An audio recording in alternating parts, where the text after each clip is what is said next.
ایک دن اچانک ہی میرا بلڈ پریشر ہائی ہوا اور میرے دماغ کی شریان پھٹ گئی۔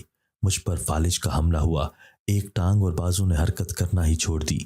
میرے پاس دولت کی کوئی کمی نہ تھی، ہر طرح سے میرا علاج جاری تھا، لیکن میری حالت میں کوئی فرق نہ آ رہا تھا۔ زندہ لاش کی طرح میں ایک کمرے میں پڑی رہتی۔ میری دیکھ بھال کے لیے ایک کل وقتی ملازمہ کا بندوبست کرنے کے بعد سب اپنی اپنی زندگیوں میں مصروف ہو گئے تھے۔ یہ میرے گناہوں کی سزا تھی۔ دولت کی ہوس نے مجھ سے میرا ایمان بھی چھین لیا تھا۔ آج میرے پاس بے پناہ دولت تھی، لیکن یہ دولت میری کسی کام کی نہ تھی۔ دوسروں کے رحم و کرم پر پڑی میں موت کا انتظار کر رہی تھی، اور یہی میری سزا تھی۔ دوستو، اگر آپ کو آج کی ہماری یہ ویڈیو پسند آئی ہے تو اسے لائک کیجئے اور اسے اپنے پیاروں کے ساتھ شیئر ضرور کیجئے گا۔ اور ہاں، اگر آپ نے ابھی تک ہمارا چینل سبسکرائب نہیں کیا تو ہمارا چینل سبسکرائب کر دیجئے اور بیل آئیکن بھی پریس کر دیجئے تاکہ ہماری ہر نئی آنے والی ویڈیو آپ کو بر وقت مل سکے۔ اللہ حافظ۔